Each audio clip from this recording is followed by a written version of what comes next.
Bien-aimés dans le Seigneur, je vous salue au nom de notre Seigneur Jésus-Christ. Et c'est avec joie que je vous retrouve encore aujourd'hui autour de la parole de Dieu. Mais premièrement, confions ce moment au Saint-Esprit. Seigneur Saint-Esprit, alors que ta parole va être prêchée, je prie que tu nous donnes un esprit de révélation, pour que ta révélation opère la transformation dans nos vies, au nom de Jésus-Christ. Amen. Le message que nous diffusons aujourd'hui s'appelle « De Simon à Pierre, numéro 1 ». Le pasteur Jean-Claude a donné ce message en 2012 lors d'un séminaire qui avait été organisé par la secrétaire du ministère La Foi Victorieuse, la sœur Evelyne Kunkela, à Fontenay-aux-Roses dans la région parisienne. La semaine prochaine, nous diffuserons la deuxième partie. L'enseignement que nous allons donc diffuser aujourd'hui est un bel enseignement, amen, qui parle du voyage de transformation de Simon à Pierre et est basé sur Jean chapitre 1, verset 41. Quand Jésus a vu Pierre pour la première fois, il lui a dit « Tu es Simon, mais tu seras appelé Pierre. » Amen. Et Simon, à l'époque, était un personnage avec beaucoup de faiblesses. Et il était sans instruction. Mais cela n'a pas arrêté Jésus, qui ne l'a pas jugé, mais au contraire l'a choisi. Parce qu'il avait vu en lui Pierre, celui qu'il allait devenir. Quand Jésus nous appelle, il ne regarde pas à nos faiblesses, mais il voit la personne que nous allons devenir. Amen. Lorsque chacun de nous donnons notre vie à Christ, Christ, par son esprit, vient habiter en nous. Et Colossiens 1 à son verset 17 nous dit « Christ en vous, l'espérance de la gloire. » Qu'est-ce qui vient après Christ en vous? L'espérance. Amen. Christ en vous, l'espérance. Nous ne pouvons pas être à Christ sans avoir d'espérance.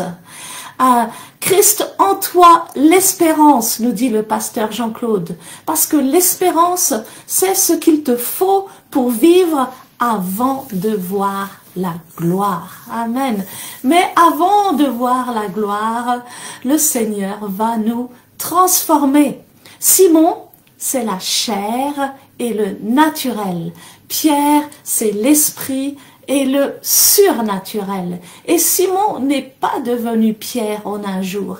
Il est passé de Simon à Simon-Pierre et de Simon-Pierre à Pierre. Après le baptême dans le Saint-Esprit, on n'a plus entendu parler beaucoup de Simon, à part peut-être une fois ou deux. La transformation ne se fait pas en respectant la loi, parce que la loi ne peut pas nous changer. Amen. La loi nous montre ce qui doit changer, mais c'est seulement le Saint-Esprit qui peut nous changer. L'agent de transformation, c'est le Saint-Esprit. Amen. Mais le Saint-Esprit ne travaille pas seul. Amen. Il travaille toujours avec la parole. Alors, quand nous recevons la parole, après nous allons recevoir donc la révélation qui vient de l'Esprit. Et c'est cette révélation qui va nous transformer. Nous avons baptisé cette année 2024 à la foi victorieuse, l'année de la dimension supérieure. Nous ne passerons pas à la dimension supérieure, amen, par nos propres forces. nous passerons de la dimension à la dimension supérieure alors que nous nous soumettons au Saint-Esprit et que nous mettons notre foi dans la parole qui nous transforme. Et ainsi, nous allons passer de la chair à l'esprit et du naturel au surnaturel. Les 10 premières minutes de l'enseignement, le pasteur Jean-Claude me donne la parole où je vais parler de la personne et du ministère du Saint-Esprit. Et après, le pasteur Jean-Claude va prêcher, il va nous encourager, voilà, à commencer ce voyage de foi et de transformation pour passer de Simon à Pierre.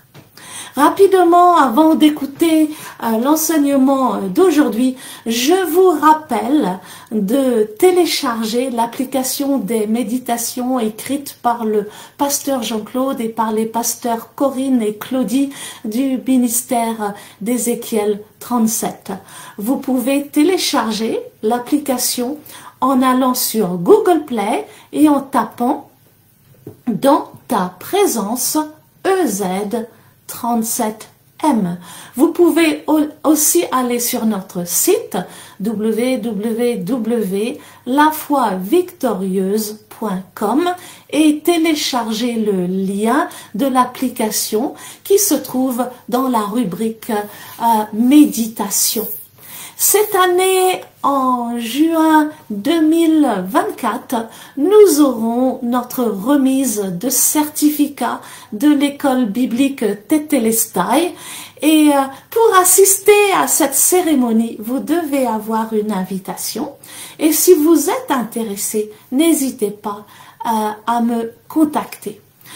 Et vous pouvez aussi dès à présent vous inscrire pour la prochaine rentrée de l'école biblique Tetelestai qui reprendra ses cours en septembre 2024 et vous pouvez donc vous inscrire en remplissant la fiche d'inscription sur notre site ou en nous écrivant en utilisant l'adresse mail pasteur JC, PASTEURJC, @gmail.com.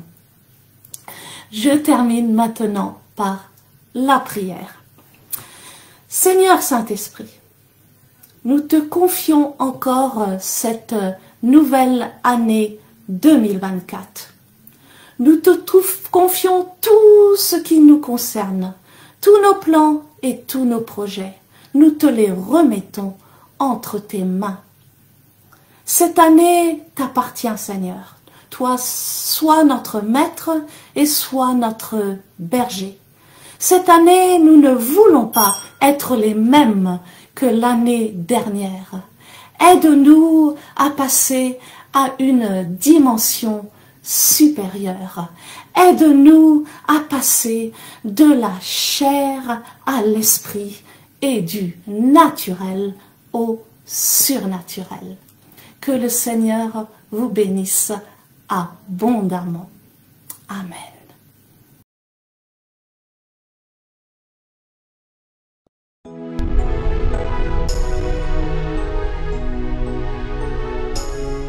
Si tu as un rêve, tu vis par rapport au rêve. Parce que si tu perds le rêve, tu perds tout. C'est par la foi. Si tu mets ta foi en Jésus, Dieu te voit à travers Jésus. Et si tu vis en gardant la foi, tu finiras par voir la gloire.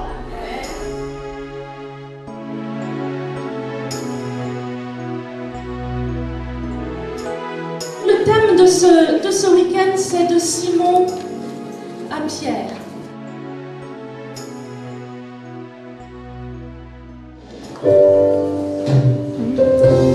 Saint-Esprit, nous t'invitons au milieu de nous ce soir. Merci de ce que tu viens nous prendre dans tes bras d'amour.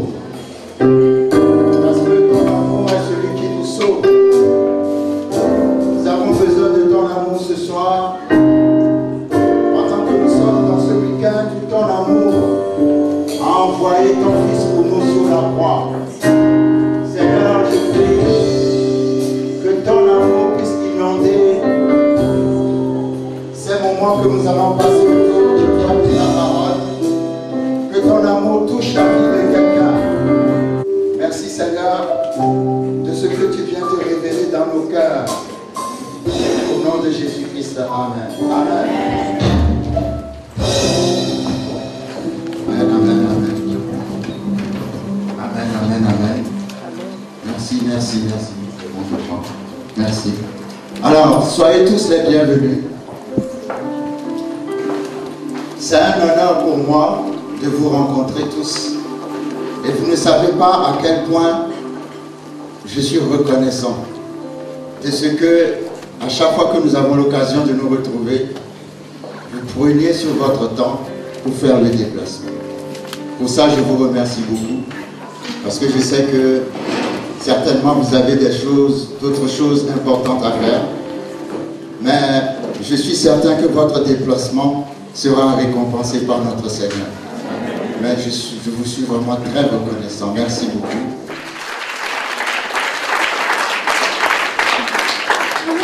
Je suis très heureuse d'être ici. J'ai entendu parler de vous beaucoup de fois. J'ai parlé à beaucoup d'entre vous au téléphone. Là, je vais pouvoir mettre des visages sur les voix. Donc, merci pour tout. Et moi, ça fait la première fois que je suis en France pour le séminaire. Et vraiment, je suis très impressionnée par l'organisation, très impressionnée par la musique, vraiment très grande onction. Donc, que le Seigneur vous bénisse. Je ne vais pas parler longtemps, je vais parler juste un petit peu parce que vous voulez bien sûr entendre le pasteur Jean-Claude. Le thème de ce week-end, c'est de Simon à Pierre. Voilà, je crois que c'est à peu près le thème. Et je voudrais parler quelques minutes sur la transformation, le travail de transformation du Saint-Esprit. Le Saint-Esprit est vraiment ici ce soir. Amen. On le sent vraiment. Donc je voudrais parler du Saint-Esprit. Vraiment, le Saint-Esprit. Tu seras appelé Pierre, donc est le titre de ce séminaire. Et ça parle de la transformation de Simon en Pierre. Et c'est pourquoi donc j'aimerais parler du Saint-Esprit, parce que c'est à travers le Saint-Esprit que cette transformation était possible. Sans le Saint-Esprit, il n'y aurait pas eu de transformation de Simon en Pierre. Ce n'était pas possible. C'est après que le Saint-Esprit. De même pour nous, notre progrès dans la foi se fait grâce au Saint-Esprit.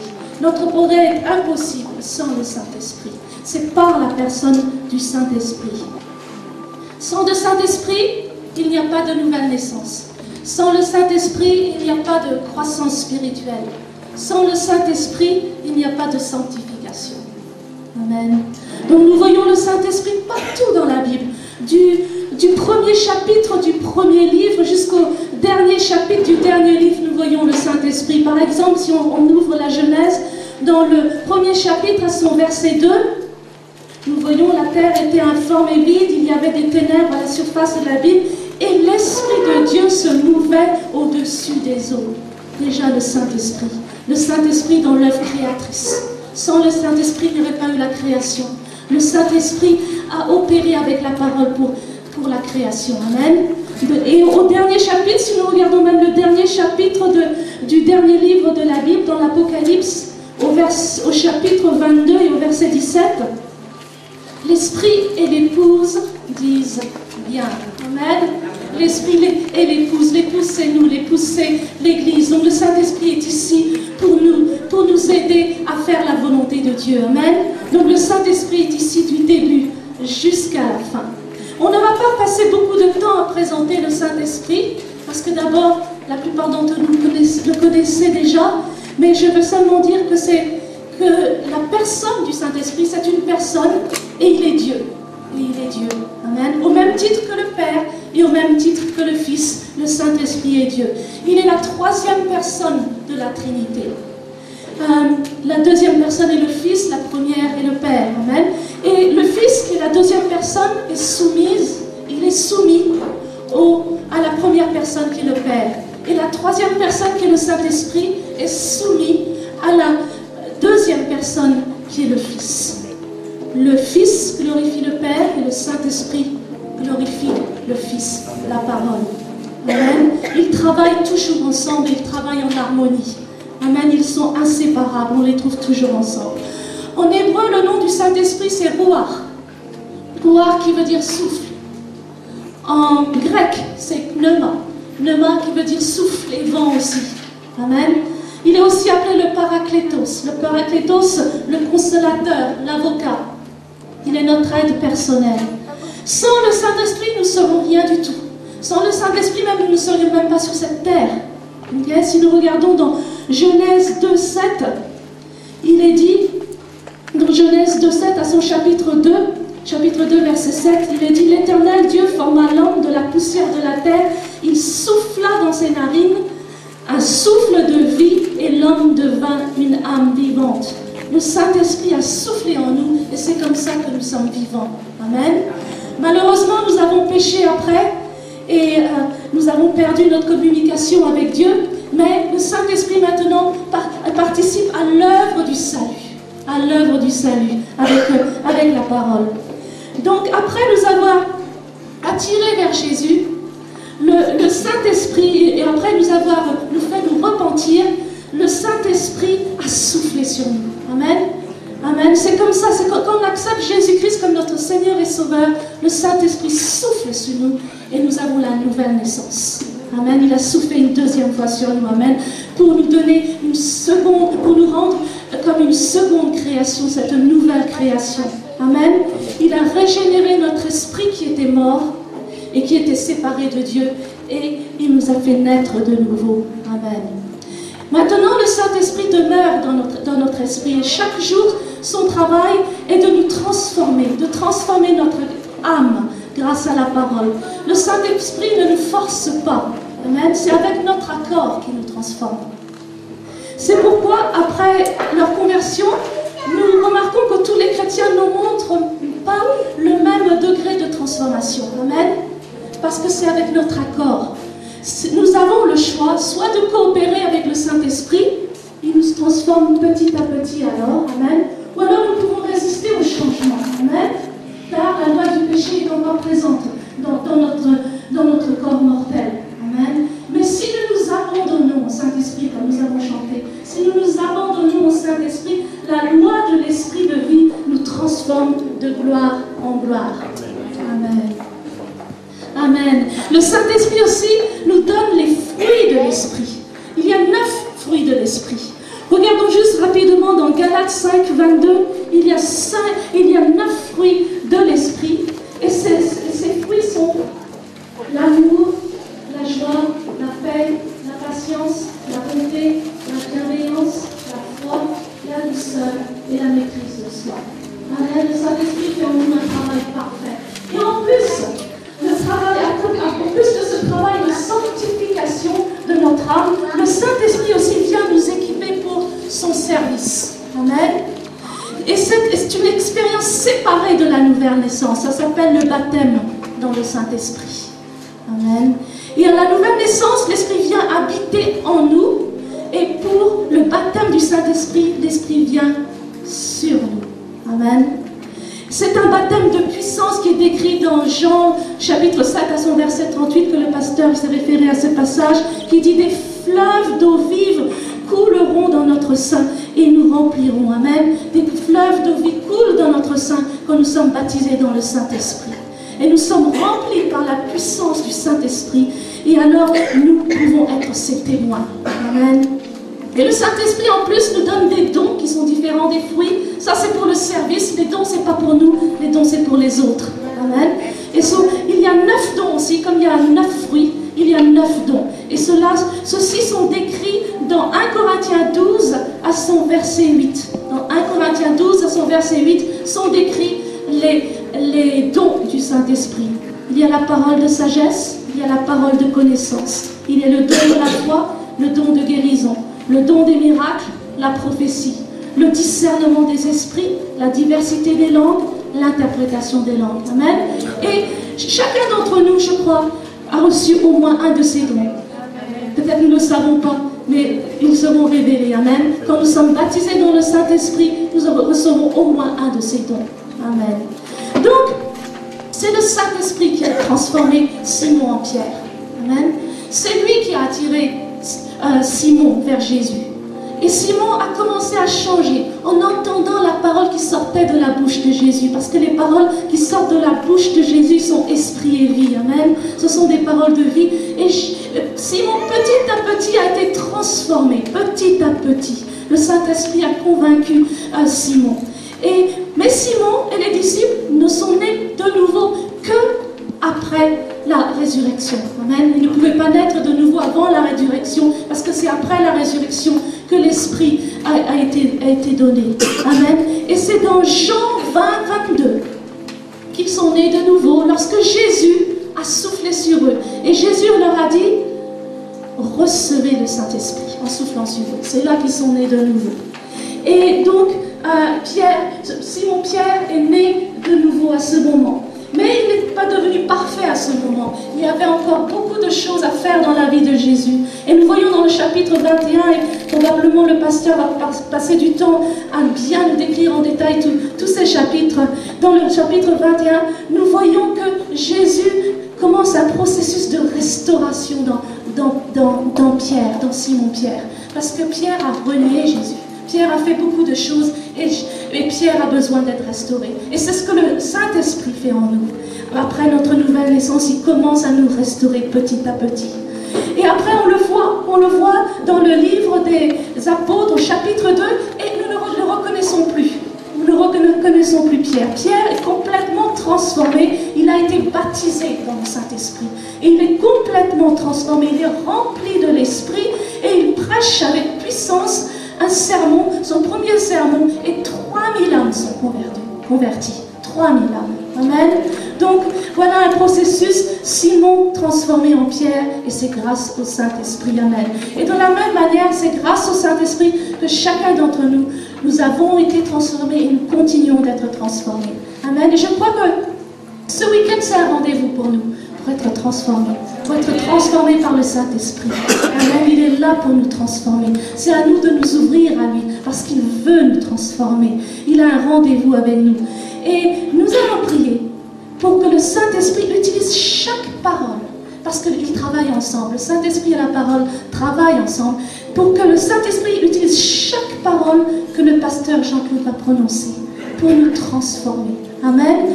Donc, nous allons baisser la tête et fermer nos yeux, et nous allons prier, avant que le pasteur Jean-Claude arrive pour prêcher.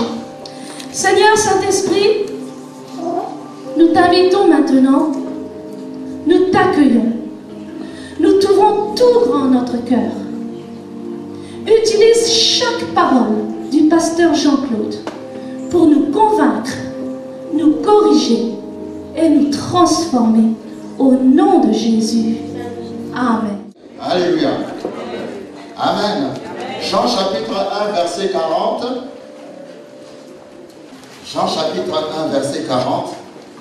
La Bible dit: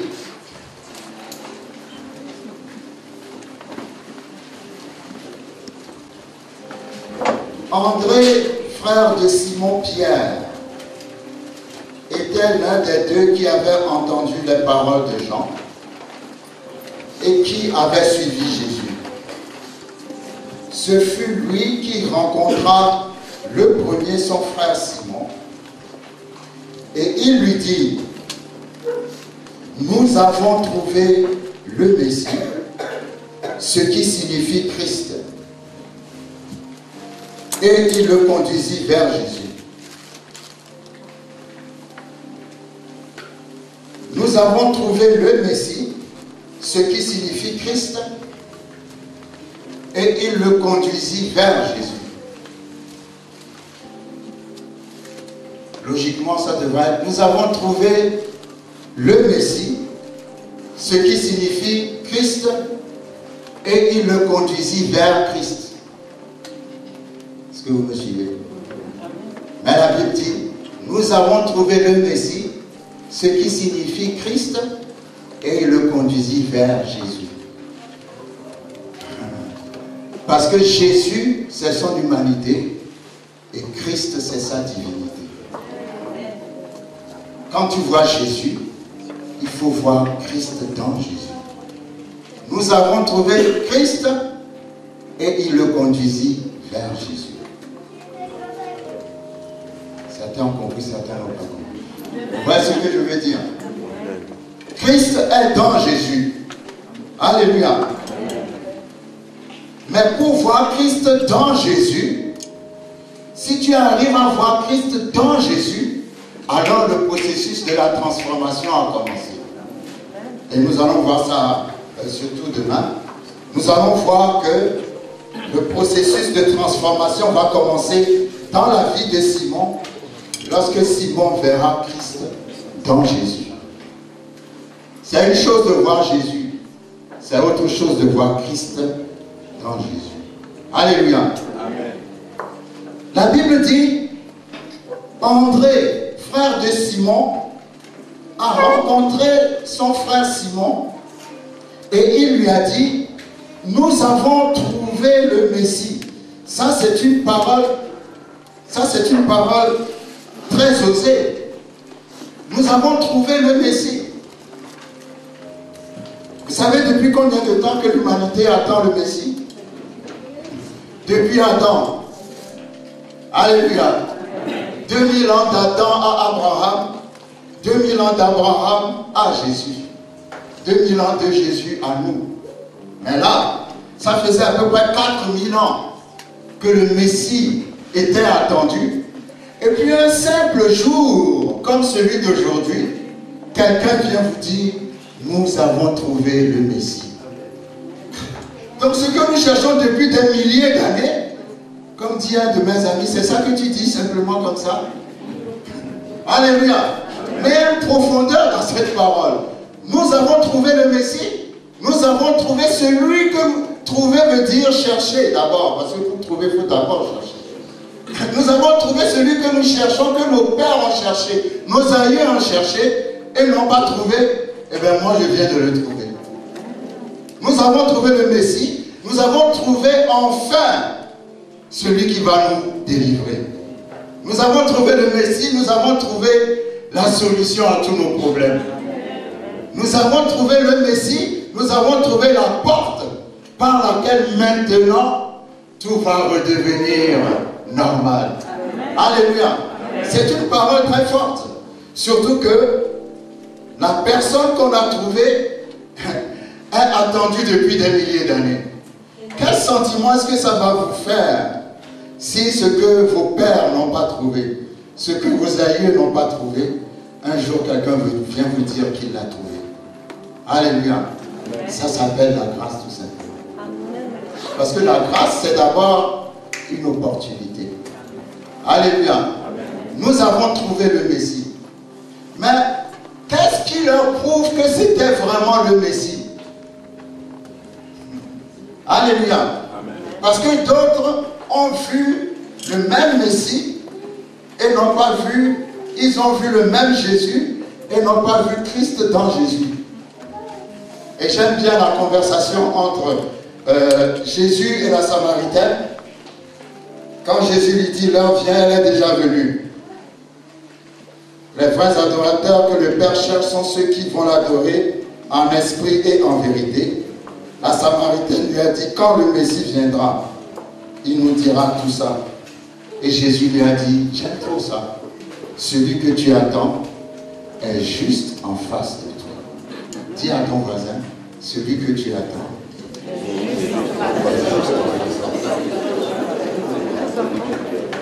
Si vous savez que Jésus est juste en face de vous, même à côté de vous, alléluia. Mais il faut arriver à voir Christ dans Jésus. Alléluia. Donc quand André a dit à son frère Simon, fils de Jonas, nous avons trouvé le Messie. Vous savez, Simon est un nom qui signifie entendre. Quand vous lisez Genèse 29, la femme de Jacob qui s'appelle Léa avait mis au monde un fils qui s'appelait Siméon. Elle l'a appelé Siméon parce que, disait-elle, l'Éternel a entendu ma prière. De Siméon vient Simon. Simon signifie entendre ou exaucer. Alléluia. Simon signifie entendre ou exaucer. Mais c'est très intéressant parce que quand Simon va commencer à avoir la révélation de Christ, c'est parce qu'il aura entendu quelque chose. Est-ce que quelqu'un me suit? Question, qu'est-ce que tu entends? Parce que là où tu es dans ta vie, c'est le résultat de tout ce que tu as entendu jusqu'à maintenant. Je vais m'expliquer. Entendre, c'est recevoir l'information. Si tu as reçu l'information, donc tu as la capacité d'aller loin. J'ai une information, cela n'arrivera pas dans le nom de Jésus. Mais si l'ennemi a planifié que demain, sortant de ta maison, il y aura quelque chose qui va se passer, il va t'envoyer à l'hôpital. Si tu as l'information, demain tu ne sortiras pas. Mais si tu n'as pas l'information, eh bien demain, alléluia. C'est important l'information. La foi vient de l'information. Alléluia. Si tu as la bonne information, ça va arranger ta vie. C'est pour ça que les États-Unis sont la nation la plus puissante parce qu'ils investissent un gros budget dans la CIA et le FBI. Pourquoi? Pour l'information. Parce que celui qui a l'information a le pouvoir. Mais je connais un FBI puissant. Il s'appelle le Père, le Fils et le Saint-Esprit. Je vous assure que si vous avez l'information du Père, du Fils et du Saint-Esprit, le FBI et la CIA, alléluia. Non, c'est juste pour vous donner une idée. Les États-Unis ne sont pas puissants pour rien, ils sont puissants à cause de l'information. Ils savent tout ce qui se passe dans tous les pays, précèdent ces choses par leur politique. À cause de l'information, ils investissent énormément dans l'information. Ça veut dire, en tant que chrétiens, nous devons beaucoup investir dans l'information. C'est quoi notre information? C'est la parole de Dieu. À force d'investir dans l'information, la parole va te parler, te dire des choses. Toi, tu sauras des choses, comme je dis toujours. Le chrétien, la foi, te fait vivre en avance sur ton temps. Noé a prêché pendant une centaine d'années qu'il va pleuvoir. Il voyait la pluie 100 ans en avance. Mais sa génération n'a pas vu. Il vivait dans une génération et il voyait des choses que les autres ne voyaient pas à cause de l'information. Alléluia. Il faut faire attention à là d'où tu reçois ton information. Ésaïe 53 dit: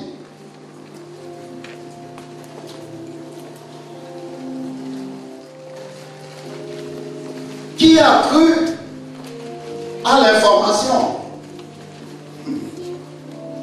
Alléluia. Qui a cru à ce qui nous était annoncé? Qui a cru à la parole de Dieu? Parce qu'il y a des gens, ils entendent la parole, mais ils ne reçoivent pas la parole. Mais si tu crois à l'information, le verset qui suit dit: qui a reconnu le bras de l'Éternel? La version anglaise dit: à qui le bras de l'Éternel a-t-il été révélé? Ça veut dire, numéro 1, si tu reçois l'information, si tu crois dans l'information, le bras de l'Éternel te sera révélé. Jésus-Christ est le bras de l'Éternel. L'information, les gens m'ont dit: mais pourquoi est-ce que tu n'as pas fait, tu ne fais pas un séminaire sur la Pâque? Mais ce que nous faisons n'est pas différent de la Pâque. Alléluia. L'information, c'est la Pâque. Dieu a tant aimé le monde qu'il a donné son Fils unique, Jésus-Christ, afin que quiconque croit en lui ne périsse point, mais il a été sur la croix pour payer le prix. Une fois le prix payé, tout est devenu possible. Il a ramené l'imperfection du péché d'Adam à la perfection totale. En lui, nous sommes rachetés. Vous savez, la Pâque, ce n'est pas seulement la période de Pâques. Et ce n'est pas non plus manger des œufs de Pâques. Le chocolat, oui, voilà. J'aime bien le chocolat au lait avec les... Mais ce n'est pas ça la Pâque. La Pâque, c'est en hébreu Pessa. Et le mot Pessa signifie... Ah, je crois qu'il y a des gens qui ont reçu l'information avant moi. Ah, je dois changer d'agent là. Alléluia. Passer par-dessus. Nous sommes en train de fêter une fête, la fête du passer par-dessus. Pourquoi? Exode 12. Quand la mort a plané sur l'Égypte, à cause du sang que les anneaux ont versé et qu'on a mis sur les maisons, la mort à chaque fois rentrait dans les maisons des Égyptiens, mais quand la mort arrive devant la maison d'un Israélite, en voyant le sang, la mort ne pouvait pas rentrer, la mort passait par-dessus la maison. Pessa, qui signifie passer par-dessus. Alléluia. Aujourd'hui, Jésus-Christ a été à la croix pour que toutes les œuvres de l'ennemi passent par-dessus ta maison. C'est ça la Pâque. La Pâque, c'est que ce que le diable a planifié dans ta vie va passer par-dessus ta vie. Pourquoi? Parce que quelqu'un a payé le prix et cette personne s'appelle Jésus. Alléluia. Nous avons trouvé le Messie. Et la Bible dit, André emmena donc Simon vers Jésus. Jean 1, verset 41. Ce fut lui qui rencontra le premier son frère Simon et il lui dit, nous avons trouvé le Messie. Ce serait bien de faire un séminaire un jour sur ça. Hein? Nous avons trouvé le Messie. Ah, je prie qu'aujourd'hui quelqu'un trouve vraiment le Messie. Ah, vous n'avez pas entendu. J'ai dit, je prie qu'aujourd'hui quelqu'un trouve vraiment le Messie. Alléluia. Et il le conduisit vers Jésus. Jésus l'ayant regardé dit, tu es Simon, fils de Jonas, tu seras appelé Céphas, ce qui signifie Pierre. Céphas est un mot araméen. Jésus parlait en araméen. Amen. Et Céphas est un mot araméen qui signifie une pierre. Mais j'aime bien. La Bible dit Christ en toi. Ah, vous n'avez pas l'information. Christ en toi. Pourquoi vous faut être sûr de vous. Alléluia. Christ en toi, l'espérance de la gloire. Donc quand Christ est en toi, ce qui vient après c'est avant la gloire. Christ en toi, l'espérance. Tu ne peux pas être en Christ et dire que tu n'as pas d'espérance. Dieu m'a dit qu'il faut prêcher pour ceux qui n'ont pas d'espérance. Si tu entends le message que Dieu nous donne, tu auras de l'espérance. Parce que tu ne peux pas entendre, c'est pour ça l'évangile, c'est gospel, c'est quoi? Bonne nouvelle. C'est pas la mauvaise nouvelle. Ah, si tu ne crois pas en Dieu, tu iras en enfer. Les gens ne vont pas te suivre si tu leur parles de l'enfer. Ils vont te suivre si tu leur parles de la bonté et de l'amour de Dieu. La bonne nouvelle, c'est qu'au-delà de tes péchés, il peut te sortir de ton péché. La bonne nouvelle, c'est pas qu'il veut t'envoyer en enfer. Est-ce que quelqu'un me suit? C'est vrai, l'enfer existe. Je ne dis pas que l'enfer n'existe pas. Mais tu n'attires pas quelqu'un à Jésus en lui parlant de l'enfer. Tu attires quelqu'un à Jésus en lui parlant de sa bonté et de son amour. C'est ça qui attire les gens. Alléluia. Donc, Christ en moi, c'est l'espérance. Alléluia. Je ne peux pas avoir Christ en moi et être sans espérance. Ça veut dire, la dépression n'est pas pour toi. Amen. Ça veut dire, le découragement n'est pas pour toi. Même si tu as chuté, Il faut recommencer encore. Amen. Alléluia. Parce que Christ en moi, l'espérance. Ou bien même le mot gloire. Juste espérance. Parce que l'espérance, c'est ce qui te fait vivre avant de voir la gloire. Alléluia. Et si tu vis en gardant la foi, tu finiras par voir la gloire. C'est pour ça, dans Proverbe, il y a un verset qui dit: un chien vivant vaut mieux qu'un lion mort. Parce que le lion est l'animal le plus fort, le plus puissant. Mais quand il est mort, ben il est mort. Avec sa force et sa puissance. Mais le chien qui est vivant, à force de vivre, peut devenir un lion. Non, vous n'avez pas vu ça. Je ne parle pas de chien normal ni de lion normal. C'est une image. Que toi qui as une vie errante, tu ne sais pas ce que tu vas faire de ta vie, tu es dans la confusion, tout le monde se moque de toi, t'insulte, on te rejette. Dieu te dit, n'abandonne pas la vie. Et n'abandonne pas la foi. Parce que si tu es un chien, je ferai de toi.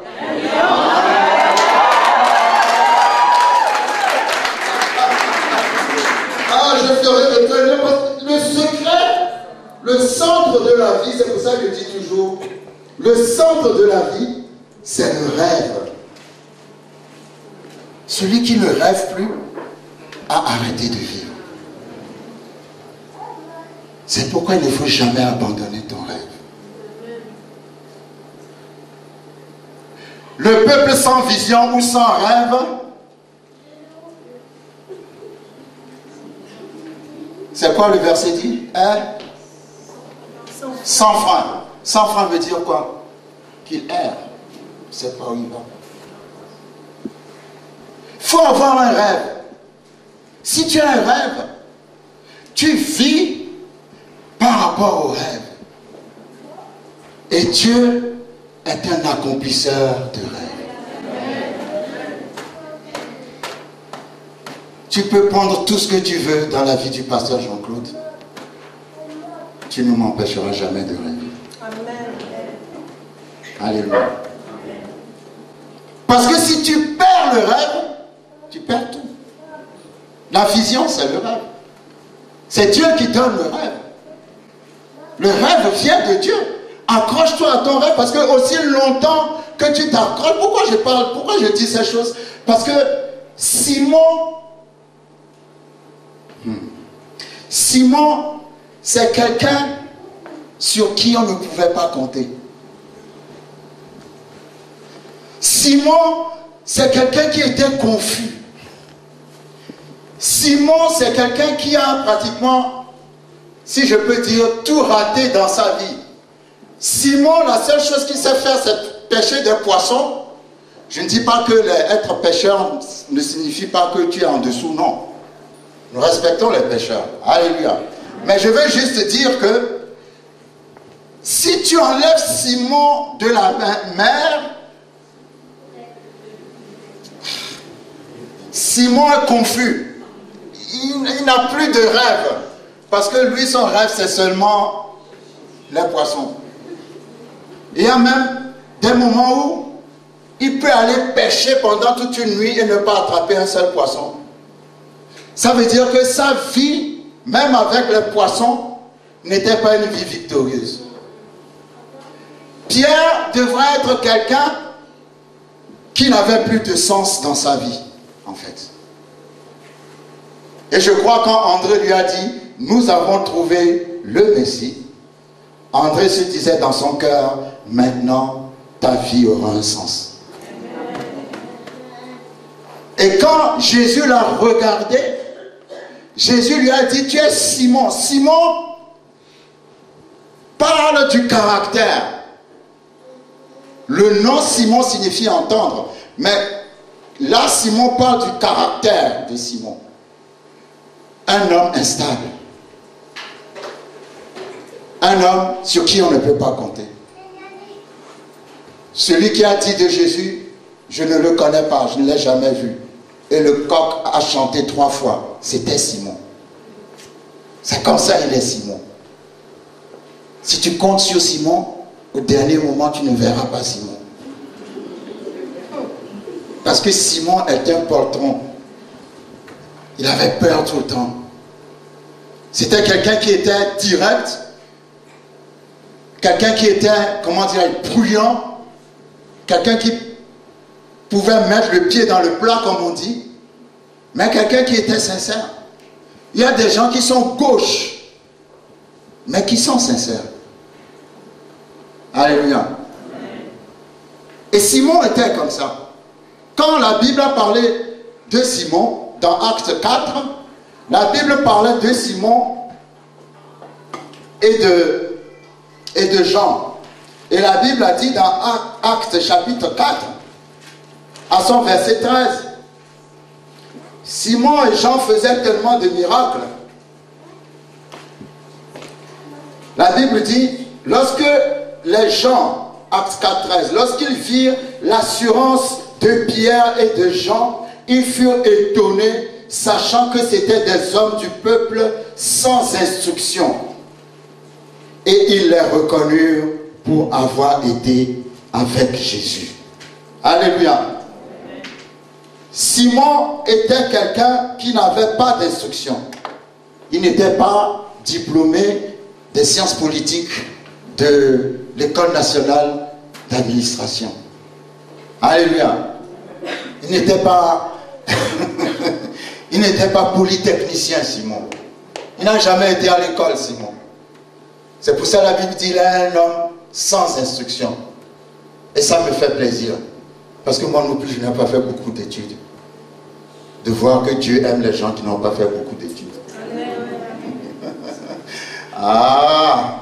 Vous savez, il y a des églises où, je n'ai rien contre ça, hein. Vous savez, nous vivons dans un temps où il faut profiter de l'information. N'est-ce pas? Prendre des cours, aller à l'école et ainsi de suite. Mais il y a des églises où, parfois, on met en avant le titre, ta formation. Alléluia. Si tu n'es pas directeur de quelque chose, que tu es simplement une femme de ménage ou un homme de ménage, là, non, c'est pas ça. Et j'ai remarqué ça souvent chez mes collègues en Angleterre. Quand je vais dans les églises là-bas, on me dira, tu sais, le pasteur, il a la maîtrise en sciences, ceci, l'autre est physicien de ça. C'est formidable. Parce qu'il faut aussi que les gens du monde sachent que être chrétien ne veut pas dire être bête. Mais la qualification n'est pas universitaire. La qualification vient de Jésus. Amen. Et la Bible dit, Dieu choisit les choses faibles pour confondre les forts. Donc je veux parler, non pas moi, Dieu veut parler à quelqu'un aujourd'hui. Tu n'as peut-être rien dans la société, mais la Bible dit, quand ils ont vu ce que Pierre faisait, ils se sont dit, il n'a pas été à l'école, mais il a été avec Jésus. Ça veut dire que si tu étais avec Jésus, tu feras des choses plus grandes que ceux qui ont été à l'école. Maintenant, je ne dis pas de ne pas aller à l'école. Alléluia. Mais je veux dire, si tu n'as pas été à l'école, Dieu te qualifie quand même. Et je suis content que Dieu ait choisi Simon sans instruction. Parce que s'il avait choisi seulement Paul, le plus grand intellectuel, on aurait un peu de complexe. Mais il a dit Simon sans instruction. Quand il a regardé, il a dit, tu seras appelé. Vous savez, quand les hommes nous voient, les hommes vont te dire, tu es un menteur. Tu es un loser. Tu es quelqu'un qui ne réussira jamais. Tu as toujours la poisse avec toi. Tu es un sorcier. Tu es une sorcière. Tu es. Mais quand Dieu te voit, Dieu dit, tu seras. Dieu ne s'intéresse pas à ce que tu es.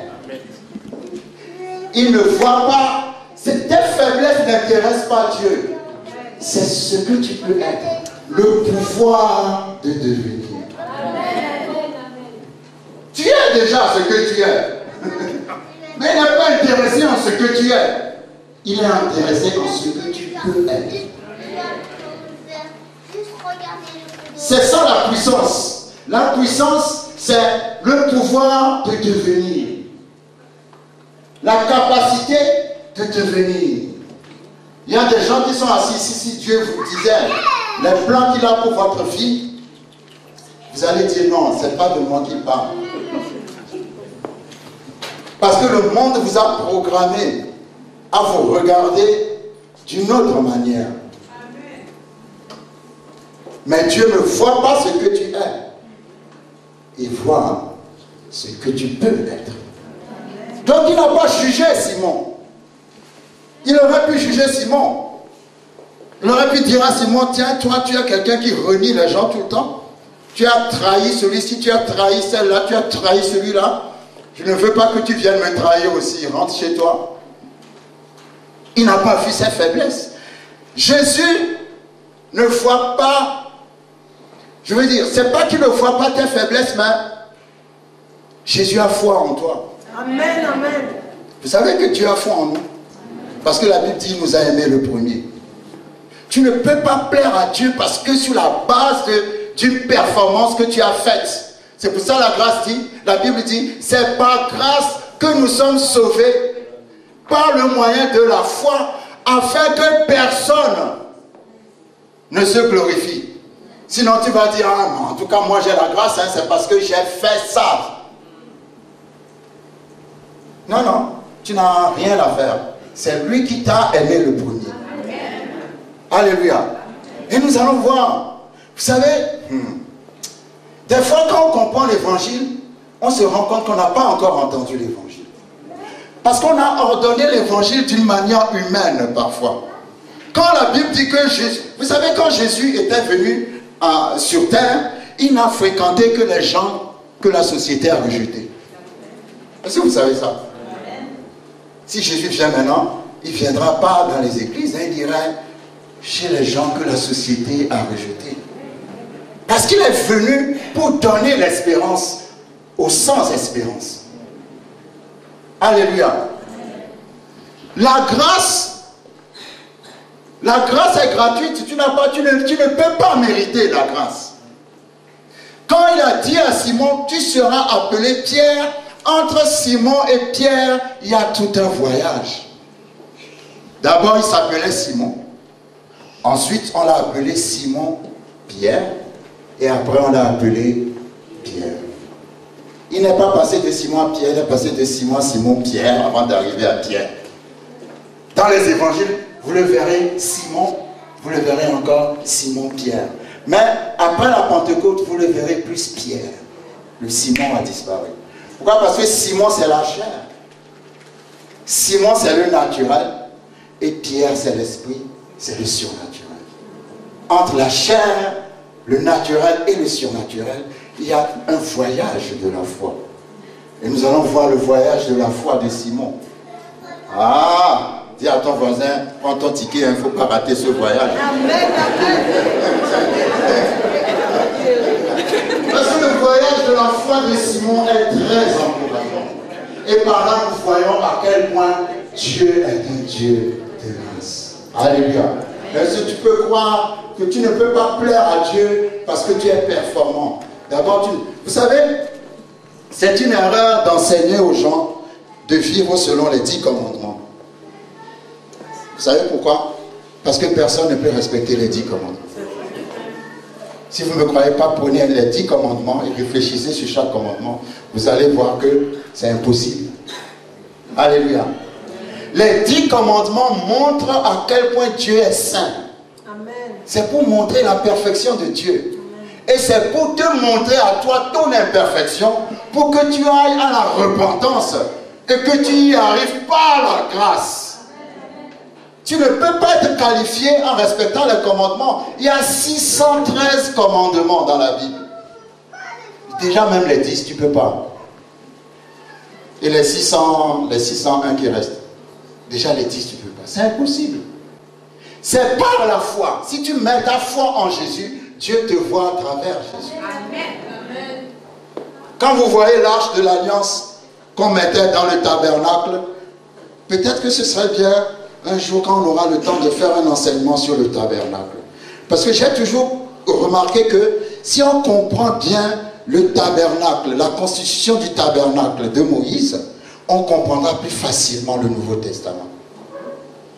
Dans l'arche de l'alliance contenait le bâton d'Aaron, la manne, et puis, aidez-moi les pasteurs, il y avait le bâton d'Aaron, la manne, et puis la table des 10 commandements. Et ces 3 éléments étaient l'image de la rébellion du peuple. Parce que le peuple s'est rébellé contre Dieu en disant, nous sommes fatigués de manger la manne tous les jours. Le peuple s'est rébellé contre Dieu en refusant l'autorité de Aaron. Et Dieu a choisi Aaron en faisant fleurir son bâton en une seule nuit. Et la table des 10 commandements, les premières tables de 10 commandements que Moïse a reçues de Dieu, Moïse l'a brisée lorsque Moïse a vu que le peuple adorait le veau d'or. Il y a eu 2 tables en fait. Les premières ont été brisées par Moïse et Dieu a redonné encore. Et les premières tables qui ont été brisées peuvent représenter l'Ancien Testament et les dernières tables la Nouvelle Alliance. Mais ce que je voulais dire, c'est que dans l'arche de l'Alliance, il y avait 3 choses qui étaient symboles de la rébellion du peuple. Quand Dieu regardait ça, Dieu pensait à la rébellion du peuple. Le peuple m'a rejeté, il a rejeté la manne. Le peuple a adoré le veau d'or. Le peuple a rejeté la souveraineté, le choix que je portais sur Aaron. Mais vous allez remarquer que à chaque fois quand le souverain sacrificateur rentrait dans le lieu très saint, il rentrait pour verser le sang sur le couvercle de l'arche de l'alliance qui contenait ces 3 éléments de la rébellion. Pourquoi? Parce que Dieu, en regardant le sang, ne regardait plus la rébellion. Est-ce que quelqu'un me suit? Chaque année, Lévitique 16, le souverain sacrificateur doit rentrer dans le lieu très saint du tabernacle qui est composé de 3 parties. Le lieu très saint, le lieu saint et puis la cour. Et entre le lieu très saint et le lieu saint, la Bible dit qu'il y avait un rideau, un grand voile. Alléluia. Parce que derrière le voile se trouvait l'arche de l'alliance. Et personne n'avait le droit d'entrer dans le lieu très saint, sauf le souverain sacrificateur, une fois par an. Et quand il y entrait, on lui mettait une ceinture autour des reins. Parce que s'il n'y entrait pas correctement, il pouvait tomber raide mort. Et comme personne n'a le droit d'entrer là-bas, on tirait son cadavre. Donc il rentrait là-bas pour verser le sang sur le couvercle de l'arche de l'alliance qui contenait les éléments de rébellion, pour que le péché du peuple d'Israël soit pardonné pendant 1 an. Alléluia. Donc quand il mettait le sang, en regardant le sang, Dieu ne pouvait plus regarder les éléments de la rébellion.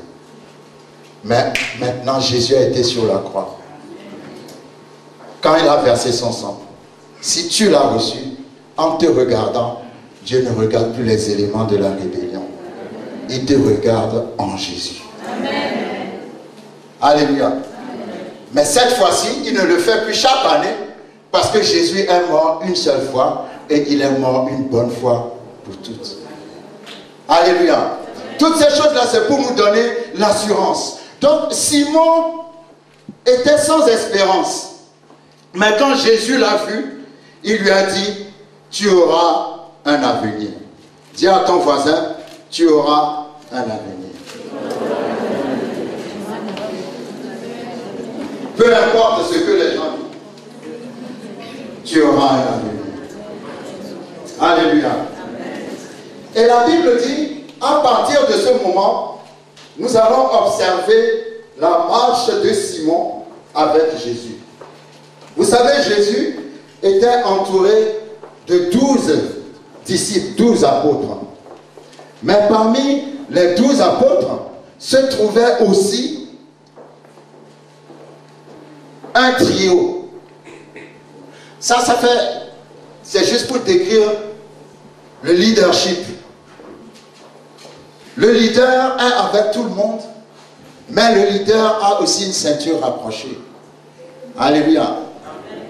Et la ceinture rapprochée voit des choses que les autres ne voient pas. Le leader les emmène dans un peu plus d'intimité que d'autres. Je ne veux pas rentrer dans les détails, mais demain nous pouvons rentrer dans les détails.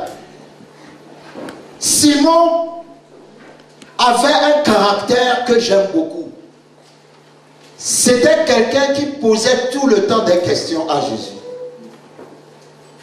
Il faut tout le temps poser des questions sur la parole. Alléluia.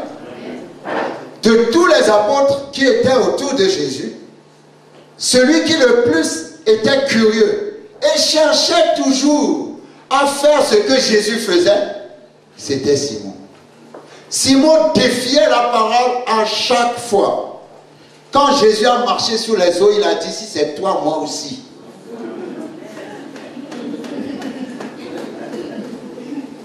Pierre est comme ça. Alléluia. Est-ce qu'il a marché, oui ou non? Il a marché. Mais est-ce que vous savez que ce n'était pas la volonté de Jésus qu'il sorte de la barque? Parce qu'il a dit à Jésus, si c'est toi qui es en train de marcher sur les eaux, fais que je vienne vers toi. Jésus était obligé de lui dire, c'est moi. Lisez le texte. Jésus ne peut pas dire, ah non, c'est un fantôme, mais surtout ne sors pas. Il a mis Jésus, ah, il y a des choses, il y a des manières où tu vas mettre Dieu dans une situation, il doit dire à ton voisin, il doit le faire.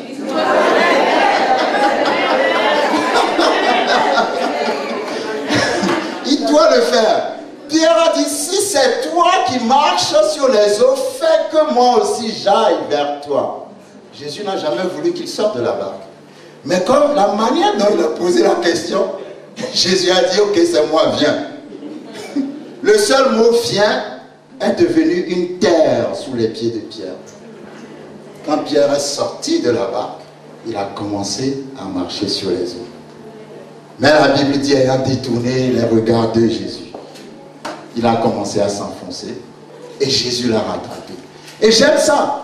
J'aime bien quand il a commencé à s'enfoncer. C'est bien de t'enfoncer. Parce que si tu t'enfonces, celui pour qui tu es sorti est obligé de te saisir par la main.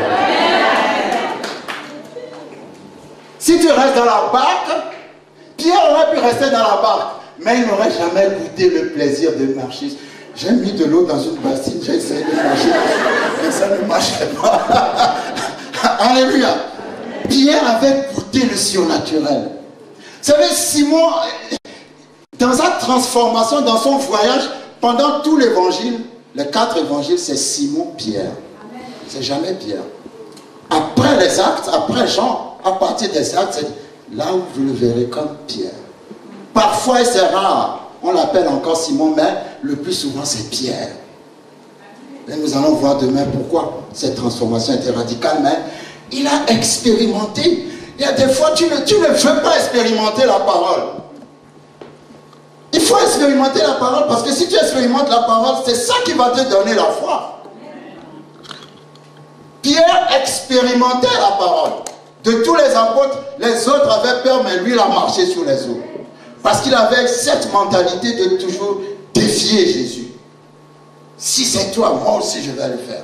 Et vous allez voir que il y avait toujours 3 personnes autour de Jésus. Pierre, Jean et Jacques. Pierre, Jean et Jacques. Pierre, Jean et Jacques ont vu des choses que les autres disciples n'ont pas vues. Mais chacun de ces 3 avait une personnalité que Jésus devrait certainement aimer. Parce que la Bible dit que Jean aimait bien être toujours à côté de Jésus et poser sa tête sur sa poitrine, c'est-à-dire poser son esprit sur la parole.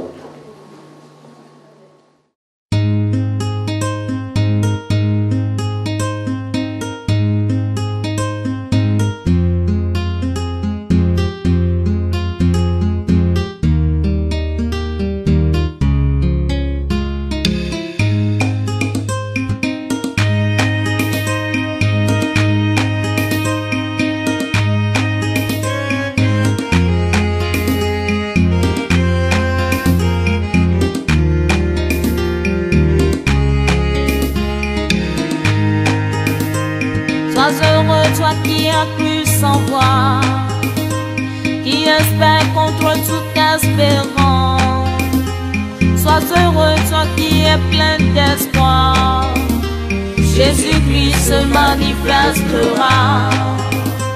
Sois heureux, toi qui sèmes avec l'âme, qui demande avec joie l'événement. Sois heureux, toi qui manges par la foi. Oh, sois-en sûr, tu verras bien sa gloire. Je n'attends pas de voir avant de croire, mais je crois bien avant de voir. Je n'attends pas de voir avant de croire, car Jésus-Christ m'a souffert déjà. Je n'attends pas de voir avant de croire, mais je crois bien avant de voir. Je n'attends pas de voir avant de croire, car Jésus-Christ m'a souffert déjà.